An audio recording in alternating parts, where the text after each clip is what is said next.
But let's just for now focus on the efforts that have been made by India when it comes to forging consensus, and also the role that has been played by the member countries to this effect, talking also about India's push for bridging the gap when it comes to the concerns that have been raised by members of the Global South, but specifically about the role that Japan has played in arriving at this consensus, which has emerged as a major breakthrough. Joining me this minute to discuss this and more is Professor Benoit Hari Chatrand from Tokyo. He is an international affairs expert and adjunct professor of political science at Temple University in Japan.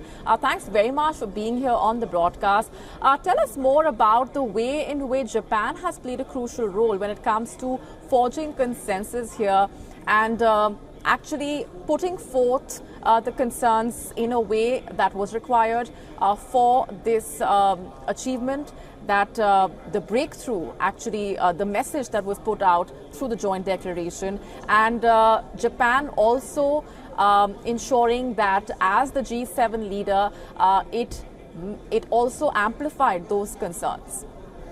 Yeah, well, of course, Japan is an important member of the G20. And over the last few years, about 10 years approximately since Shinzo Abe, former prime minister, was in power, Japan has really endeavored to play a greater role in the region, not only politically, but also in terms of security and military affairs. Also, Japan over the last few years has been more proactive when it comes to multilateral diplomacy. Therefore, Japan played an important role in the G20. It's been trying to advance the concerns not only of Japan, but also increase and reinforce its relations with G20 partners. And that, of course, includes India, because India and Japan have had for a few years a very, very good relationship, which has been reinforced recently.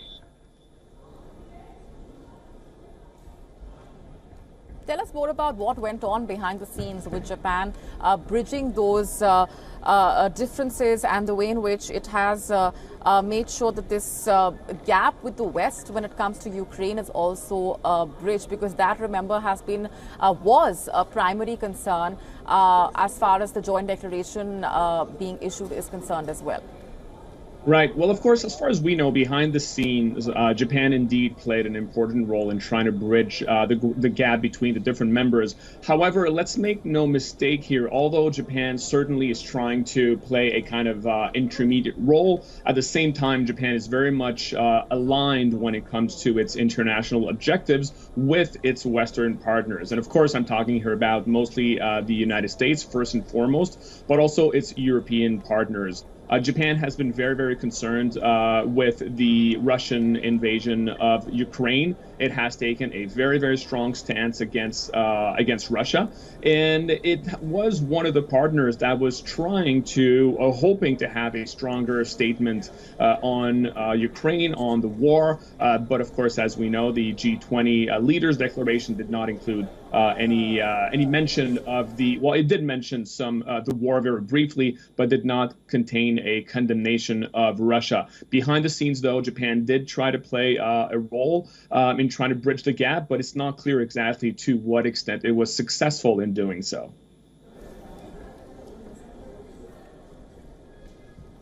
Right, and speaking specifically about the gap between the G7 and G20 and whether or not this is something that can actually be reduced is a concern that's been shared and talked about. Where do you see things standing at this point as far as that is concerned?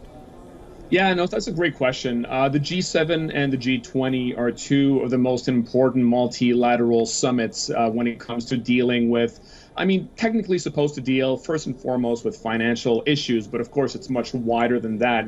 There's a lot of geopolitics involved that go beyond financial issues. The G7 and the G20, however, are fundamentally different organizations, or they're not organizations, but summits because of the orientation of their members. The G7 which used to be the G8 until Russia was expelled in 2014, is obviously a much more Western-leaning organization, summit, because all of the partners, Japan, including the United States, and European partners, are Western aligned. They all have they all want to advance Western ideas, Western ideals, values, democracy, and human rights.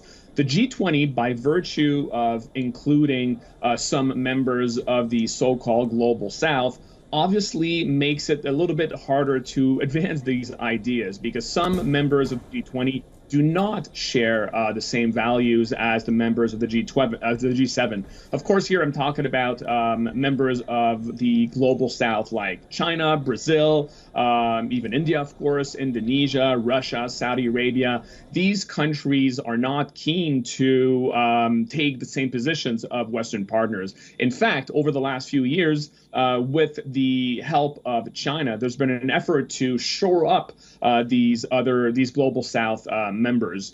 China, for example, through the BRICS organization, Brazil, Russia, India, China, South Africa, has been trying to bring alternatives to the Western.